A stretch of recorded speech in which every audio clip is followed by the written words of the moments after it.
Yo, yo, yo, what's up, everybody? Thank you for tuning in to yet again another fantastic indie creator interview. It's your Cape Crusader, Cody, and we are keeping it geekly with our returning guest, Zenko, and new guest, Lotti. We're here to break down Scatheless Volume 1 and everything in between. Welcome to the stream. How are you guys doing?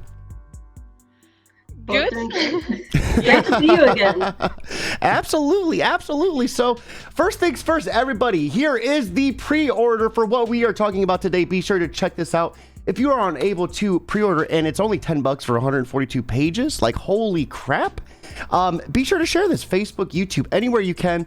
Word of mouth is 100% free. So Zenko, Lotti, welcome. Let's begin with the basics. Zenko, we have had you on before, so give us a little bit of a recap of who you are and how you got into comics. Oof. I already forgot in the last 2 seconds. Last time I was here, I was doing Mayapple, a little manga magazine. That's currently on hiatus, so I can focus on Scatheless and bringing it into book form. So I've been focusing on that a lot. Just here in my little cave, casting the spells and drawing Scatheless. And Lotti, you are the new guest, the new guest of the day. Tell us a little bit about who you are and how you got into creating comics as well. Thanks for having me, Cody. I started doing manga and comics when I was a teenager, I think, and I experienced that I like the writing part more than the actual drawing part. So I just started writing, and usually I do YA books. So for younger audience, and then a mutual friend dragged me into writing for manga and comics again, like 3 years ago maybe, and yeah, that's how I met Zen, and she asked me to write a manga for Mayapple, and that's how we got to make Scatheless. So was Scatheless on Mayapple? Yes. Yeah, I remember during our talk, seeing, and I think that's where I read it. Remember how backstage I was like, dude, I remember reading this. Mm-hmm. Yeah, So it was on the covers several times. How did you guys how did that initially happen? Like getting you guys involved with each other like that. A mutual friend. They were working together, and I hadn't worked with a writer before and was kind of nervous too. Mm-hmm. So Lotti was safe. I gave it a go, and we needed content at the beginning of Mayapple because when I went to launch, 5 people dropped out immediately out of 7. So I needed to make content pronto. So I was like, Lotti, come on, let's do something spooky. And she had words ready to go. So was this something, Lotti, that you've had the script already kind of like worked on, or when Zenko hit you up, you kind of just got to working? First, when you talked about doing a manga together, it was more like, okay, let's check out what we like, what are mutual interests, and we found a few things that we liked and started working out something. So I was like, okay, now that I know what you would like to draw and I would like to write, let's just make a story out of it. So I wrote like a short summary for what I was thinking about and sent it to Zen, and then we discussed about it, and I started writing the first few chapters. And it was supposed to be like 6 chapters first, the whole story, and it turned out I like writing more and more and more. So yeah, we kept going and going. So Zenko, for you, when you got a chance to read the script for Scatheless, how did it initially look for you when you began working on some of these character models? Because I've only worked by myself, I didn't do character models so much as sketches to just get an idea of what they look like. Mm-hmm. So if you're reading, you'll notice the first couple of chapters, it takes the characters a little bit to kind of set into what they're going to look like. And we kind of fought most of the first chapter. Because I wanted to change stuff. And she's like, no, this is the way it's going to be. And we had other ideas and working together. Like Puka was originally just a dog. He was a monster. But then working together, he grew into a humanoid character and became more than we originally thought he would be, for example. So it was a process. So yeah, definitely. What does that look like though? Now that you guys are kind of like working more fluidly together, the creative process. Lotti, like, do you have like a detailed script, or do you just have kind of like a basic outline when you hand it over to Zenko? I have a very detailed script. That's what was kind of disturbing maybe to Zenko at the beginning. I have when I do a script for a manga, I write every little detail down, like how is the character's expression at this exact moment when they say this or that. What does the scenery look like? How do the characters look like? What are they wearing? So that was, I was giving Zenko a hard time at the beginning, but I think after like maybe chapter 4 or 5, we just started to click, and it started working better and better and better. And now I'm like, she got everything I wrote down, and she understood what I was trying to say. And I can also already think about how it will look when Zenko does it while I'm writing. So it's like we're both seeing the movie in our heads. Sometimes it's not exactly the same pictures, but we are very easy now about it. If there are any changes, we can talk about it, and it's a very good partnership. Yes. No, to be on that sort of level and wavelength is like, that's where you want to be, right? With your creative partner. No, that is Zenko. So what was that like for you? Not really having worked with other people, getting a script that was like, whoosh, like. It was weird at first. And the first chapter is actually much longer than it was meant to be, because I believe Lotti, the people you've worked with before, work more condensed, and I really like to drag stuff out and have big panels, and so it ended up being a lot longer than we meant. But now I found she writes to the way I pace and to my drawings, so I'm learning to work with and sort of understand what she's writing to be able to see it. And occasionally slight things will change, mostly because I have to draw the thing. But she'll also write to my drawings, and that makes it a lot easier. It really, really does. So we're not fighting the pacing. We're not fighting the mood. It just. Yeah, it almost sounds like you guys are like, I don't even know if there's a word for it, like creative cadence. Like you guys are like just following and matching everyone's beat like at once. That is awesome. So give us, now that we've kind of built up a lot of the hype, what's Scatheless even about? Funny. I already told you that we were trying to figure out what we both like, and mystery, horror, and especially Irish myth was very interesting to both of us. I already wrote a lot about Japanese mystical creatures, and so this time I was just diving deep into all the cool myths that exist about Ireland, and we were just trying to do something horror and also have a lot of friendship elements, romantic, all the stuff. And this is about a curse that is haunting a family for many, many, many years and generations now. And the younger people in the family are trying to break this curse, getting some help from the mystical creatures of Ireland, but also getting attacked from some of them. So Zenko, I mean, this sounds like something right up your alleyway. Oh, it absolutely is. Plus, when I was working on it, because I have to visually bring it to life, I have to find where it is, down to what does the area look like. So I ended up setting it outside on the coast, outside of Dublin. And at the same time, I got to learn more about my family history, because that's where my family is from. Oh, that's awesome. Yeah, so that was really fun to have the two things going on at the same time and put in the little Easter eggs. So if you are in Dublin, I think chapter 2 is set in Dublin, so you would potentially recognize some of the areas, the bridge that's in there and stuff like that. I like to do something real that if you know the area, you'll recognize it. I just went and hung out on Google and walked around. Once again, for everyone watching, right here is the pre-sale link. When is this book looking to drop officially? November 30th is what I was told.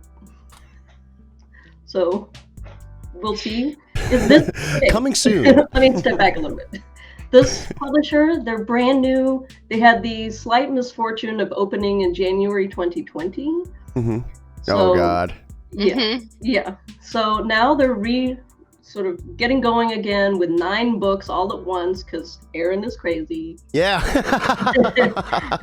Yeah, and they're all YA, mostly prose, and then our graphic novel. I think he underestimated how long it actually takes to go through the process of printing, to go through the process of proofing, to make sure the finals are actually final. I think I sent him the manuscript maybe 5 times because Lottie and I were going through it over and over, and something would be wrong on the cover, and it's always little things. So last week it finally actually went through the printer. So we're just waiting on the actual release date. Should be anytime soon, which is why we've got the pre-release. Yeah. The pre-release is what we're doing for now. So Lottie, what is some of the differences between the, you know, with a YA and like an adult, like a graphic novel or a manga? Like, what are some of the I guess the rules that you have to abide by to make sure it stays within that YA market? So writing for a book and writing for manga is very different at first, because in a manga it's more show don't tell, and in a book you have to do all the tell because you cannot show a thing. So this was very different for me in the beginning, but I managed to go there, I think. And the YA market is a very interesting one for me because I was reading like crazy when I was a teenager, so I wanted to do something for a younger audience. But with Scatheless, I could do something that is not only for very young people because it has some cruel scenes, some horror, some more harsh language, and sometimes Zen has to stop me when I'm putting too many F words in there. She's always like, no, only 1 F word per chapter. So yeah, I can go little bit more out of the YA or the teenage section of Scatheless. But yeah, that's the fun of it, I guess. Oh, that is awesome. We have Let's Key. Sorry if I'm mispronouncing that, by the way. I imagine working on creative stuff together like this is a challenge, so it's fascinating to me when it works out well. Thank you. Yeah, no, that is awesome. So I think right now would be like a perfect time. Let's go ahead and pull up some of the pages from Scatheless and kind of go through them together. So we are looking here at the cover. Give us a little bit about who we're seeing right here. You know, so what I'll do is I'll kind of scroll down as we're chatting. Yeah, those are the main characters. We have Puka, who's also the dog in this image, so that you get an idea that he can turn into a dog. Oh, right here? Or other animals. Yeah, that's the same person. One of the guardians, Aiden. Yeah, that's this little guy. He's like a little guardian creature living in the woods. You can see his sharp ears. And the other ones are the siblings, Aoife and Fionn. Fionn is the main character of the story. And here we see Kara, his childhood friend. Very smart person who's always helping. I really like the attention to detail, like the pointed ears and everything. Like that, is that something that kind of like, you know, this is based off like the mythology and stuff. Is that kind of like what it's based on in the actual design too? Generally, but they kind of develop as I go along. Because to look at, these are red-hooded guardians, and to find pictures of them, they're just rough carvings from Rome. So there's not a whole lot of detail. But if you see pointy ears on a small character, you kind of know that they're probably fae or some kind of little magical being.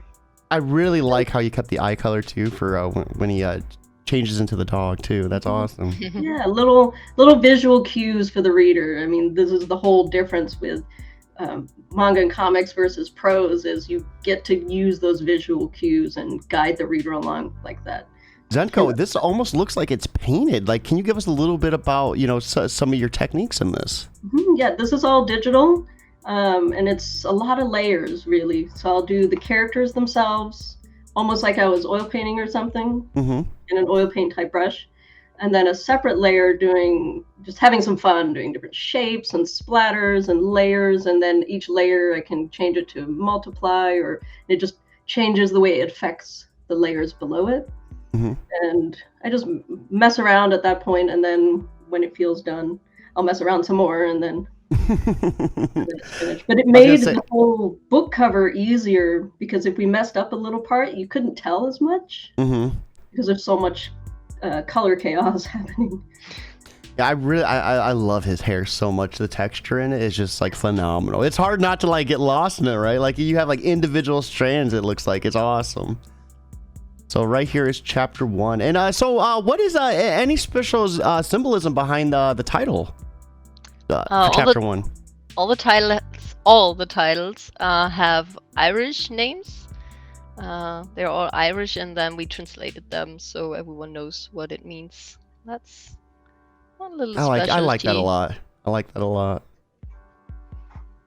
So here we get a look at some of the environment. Zenko, are these actual like places in Ireland, or are they kind of something that you... Yes and no. These exact places don't exist, but they're based on, like, this is based on, of course I can't remember, I think it's the Temple pub, but there's a really popular pub in Dublin that this is based on, that I used for references, but didn't want to do it exactly because the characters own this, so it doesn't exist. But I did get my Google out and walk around in Dublin and see what it's Well, so does that mean like Google mapping it? Yep. Or, oh, wow. Just street view, walking around, seeing what things look like. That's so cool. It really helps. Oh my God. It's cheaper than an airline flight. So they own this bar? Yeah. Kara's father owns the bar. So it would almost make sense that he would be an alcoholic, right? Like he'd be drinking here all the time. So I mean, is he drinking just because of like their family history, like the curse and everything, or is there any other special reasoning why he is a drinker? At this point, he doesn't know about the curse. It will all be explained later to him. But he had a very hard time with his father being sick, his sister taking care of everything, and himself feeling very useless in the family right now. So that's mostly the reason why he likes to drink. And I got to sneak my family's name into the bar. Oh, right here? The name on the table, Duns. Oh. It's fun to slip things in and sneak things in the background. Oh yeah, she loves to do that. Then likes to do little Easter eggs in mostly every chapter. There's several throughout the story. There are a few Lord of the Rings Easter eggs too that a beta reader keeps picking up on. Yeah, which is very funny because I've never watched the films. Oh, we got destroyed here. But Zen is always like, oh, I put a little Lord of the Rings reference here, and I'm like, where? Where is it? Well, you have to leave, by the way, if you have never seen it. Go take this opportunity to go watch. At least Return of the King or something. You know? One of my friends will be softly forcing me to watch it with her this winter. Hi, Ricarda. I promise her I'm gonna watch it with her. So give us a little bit about what's happening here. You know, we have the introduction of these two. Yeah, we have the introduction of the characters first. To put everything as said. And it's Kara being a little bit mad that he's getting drunk again and sending him home. They're not really fighting. They're best friends since kindergarten. So she's trying to close. Clean up here. Go. That is the most annoying time to be passed out on the bar too. Like definitely. That's why she throws him out. I love yanking the glass out of his hand too. She's a really cool character. No, she's just like... Oh, sorry. No, it's okay. She's just a very strong, cool character. I like her a lot. We have a Let's Kai Lotti, please. I was about to force you into a movie marathon myself. About Lord of the Rings. It has to happen. I'm looking forward for it. It's gonna be good. So what can we expect from these two? Are these going to be like two of the main protagonists, or is it just going to be him as the main? No, the other ones will be there all the time, helping, trying to figure out what's going to happen and how to solve the problems they will have. Here's Here's one scene I really like, because if you scroll down a little bit more, he's asking her how she gets home after he got home, and she always has her bike with her, whose name's Henry. And that's something from my past because I always named my bikes. So I wanted to do this for Kara too. No, that is awesome. I remember when I was a kid having my bike, having the little playing cards clothes pinned to the back to make it sound like a little motorcycle. And then people were smashing the cans. I was too old for the cans. The cans were like the easy way to do it. The cards always fell off. Oh, That's hilarious. so cute. But Kara does a lot of research and support of the siblings and helping them figure out what's going on. And I think chapter 2 is when she's digging around in the library for some of the mythology to find out more about the curse and the creature that Fionn is about to see. Yeah, I was gonna say we're about to come across a rather interesting panel. So before we do that, is this like some foreshadowing right here? That's Puka, actually. Okay, that's what I was about to say as well. Yes. His weird octopus shadow gives him away. So there's something in the bush. And at first, you think it's like a little like a opossum or like a cat or like a vermin or something, but like this thing is horrifying. Oh my God, Zenko. What is this thing? It's a fairy. You don't see fairies like that? I thought they were cute. Oh, those are Victorian fairies. These aren't Victorian fairies. They're not cute. They don't have little dresses. They're disgusting, horrible monsters that are part of the earth and just... I hate them. We hate them. That's one thing we really found out very quickly we had in common. To make something you expected to be cute, make it more like horror. And that's what we have fun with. I was like, make the fairy really ugly and scary and let it be like really hideous. So is this like what they actually look like, Zenko, or what did you like base this upon?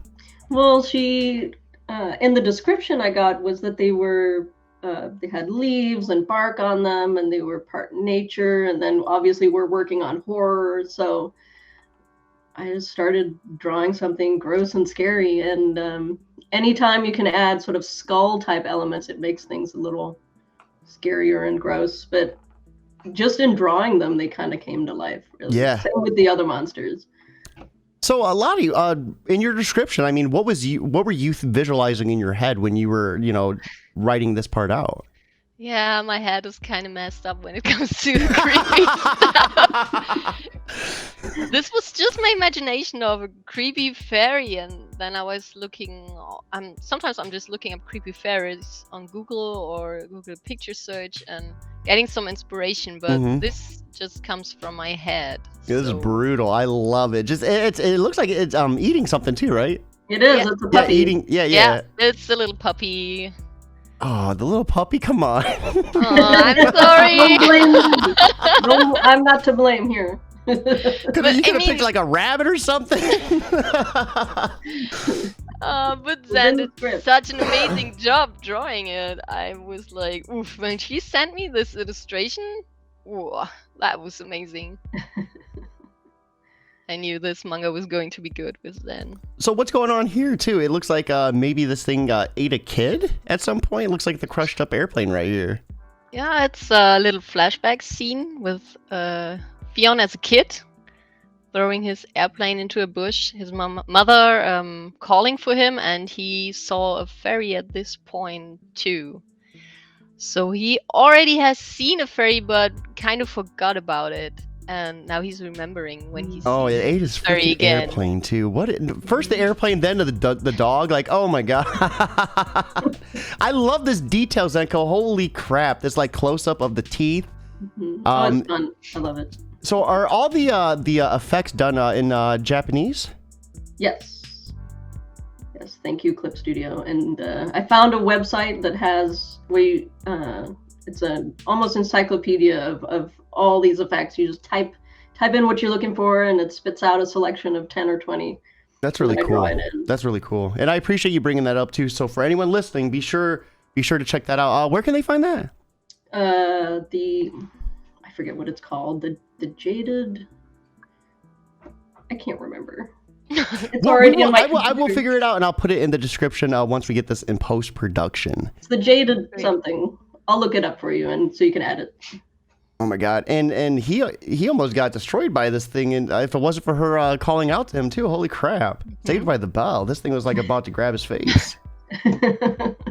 Oh my god! So I loved how this like took such a violent turn too. It's like I'm like, oh, I mean, he's stumbling home, he's drunk, and then it's like, oh my god, this thing is like gonna kill him. That's what he thought too. So is this like the type of energy we can expect throughout the book? Is like these two, or this family, like encountering monsters of this nature? Yep. This is only one of them. Later there will be many more trying to kill them. So that's how they come to the point thinking, okay, something must be wrong. Why are they all attacking us? Mm-hmm. They have to find out. And later they meet Aiden, and he will explain a little bit more about it. I feel like, especially at the beginning, we have almost a different monster per chapter. Mm-hmm. Pixies, selkies, pukas, all kinds of stuff. Some I was able to research and see how they've been depicted in the past. Others is just like the fairies. Let's just go and make them disgusting. Zenko, I really love the different angles too, like the different like perspectives, like the over top when he's getting sick, and everything. No, this is awesome. I love this, and I love how like it started off so brutal. Like it could have been anything, but Lottie's like, no, we're killing a puppy. We're gonna start this off right at the top of the roller coaster. I'm so sorry. There were supposed to be missing puppy posters in the second chapter, but we were like, no, that's too brutal. Nah, we gotta cut this. There's gonna be a kid crying at some point. I'm so sorry. No, I love that. So right here, we're gonna keep it. We're gonna look at roughly about 20 pages. I don't want to spoil too much. So once again, guys, if you are interested, right here is the pre-sale link. Be sure to pre-order this. And if you can, simply putting this on Facebook, Twitter, YouTube, anywhere you could put anything. Word of mouth, 100% free. So after going through this together, let's go ahead and switch back over to our main scene. So now that we have taken a chance to kind of go through this and deep dive it, what would you like to say to anyone who might be on the fence about doing a pre-order? It's only $10. Come on. that is a fantastic point. We do also have it on Global Comics. I know some folks like to read a story before purchasing it, so we do have it up there. So you can check it out, give it a read, maybe check out the first few chapters, and then try it in physical form. Yeah, but we also have some extra content in the books, so you won't find this on any other page. Okay. Oh, hey, extras are always awesome. So, real quick before we wrap things up completely, what are you guys doing next? Outside of Scatheless, like any individual projects or anything you guys are excited to talk about? Yeah, tell them about your book. You got another one? I'm just self-publishing my book, but it's in German. So everyone from Germany, hi, buy my book. It will come out in January, but I will also translate it in the future. So yeah, hopefully this will work out. I'm very nervous about it. Yeah, and I'm also helping Zen with her project of Ceres. Yep, the other title I have, which is also on Global Comics, is Ceres, which I've been working on since 2016, 2017, and self-publishing it. Walnut might pick it up too. We're going to talk about that next year. And it's a little different. It's not an Irish horror. There's a lot of Eastern and South American influence. It's a bit of an isekai without the video game stuff. And it's based on the Quetzalcoatl myth. So I'm about 4 books deep into that. And because of Mayapple, it got shelved. So Lottie's helping me get back into writing and remembering what I was doing. And then mentioning Mayapple, it's on hiatus, waiting for my editor-in-chief to come back out of the underworld. So lots going on. Lottie, congratulations on the book, by the way. Awesome job on that. Very excited for you. Zenko, excited for you as well. You know, blowing off the dust, getting back into it. Like, this is so awesome, dude, for real. And hey, big shout out. We didn't have any issues today. This was such a solid stream. Yay! Thank you. Yeah. Hey, once again, guys, here is the link. Be sure to check this out. Now, Lottie, Zenko, I always love ending the show on a strong note, and that is asking for a little bit of advice for anyone who might be new. Creating art, you know, writing, or anything in between. So for any creator that is just having trouble getting going, you know, just getting started on their project, what advice would you have for them to help them get motivated? For writing, I would say just write it down. The first time it doesn't have to be perfect. Just write down your ideas, make like first script or something, and you can always correct it later. I think I had like a lot of work with Scatheless, editing, correcting all the time.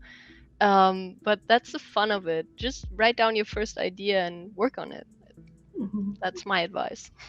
And it's the same drawing, really. You just get started. The first comic you're working on is probably going to be awful, and that's okay. Just keep doing it and get art friends. Find other people who are doing a similar sort of thing, and you can keep each other energized. So when you're feeling low and, oh, my work sucks and I have no readers, you can work with them and they can help boost you up, and you can read each other and grow. They can be like, yeah, you suck, get better. Go on to another project. But it has to be fun. That's so important. Just have fun doing it. Don't force yourself to do it. It has to be fun. And like with us, I'd only ever worked by myself, and you know, sometimes you got to take a risk. So I took a risk with Lottie and did something new, and I've loved it. It's been so much fun. I don't know why I was working by myself this whole time. That is so cool. I'm so happy to see that you're back in action, Zenko. Lottie, I'm so excited to have you on the show. See a bright future ahead of you too, with working on books and writing. This is so exciting. Thank you guys for coming on here, breaking down the Scatheless with us. Everyone watching, here is the link one more time, just for good measure. You know what to do. Check it out. Everyone have an awesome, fantastic Saturday. Zenko, Lottie, thank you so much for swinging by. Most importantly, guys, keep it geekly.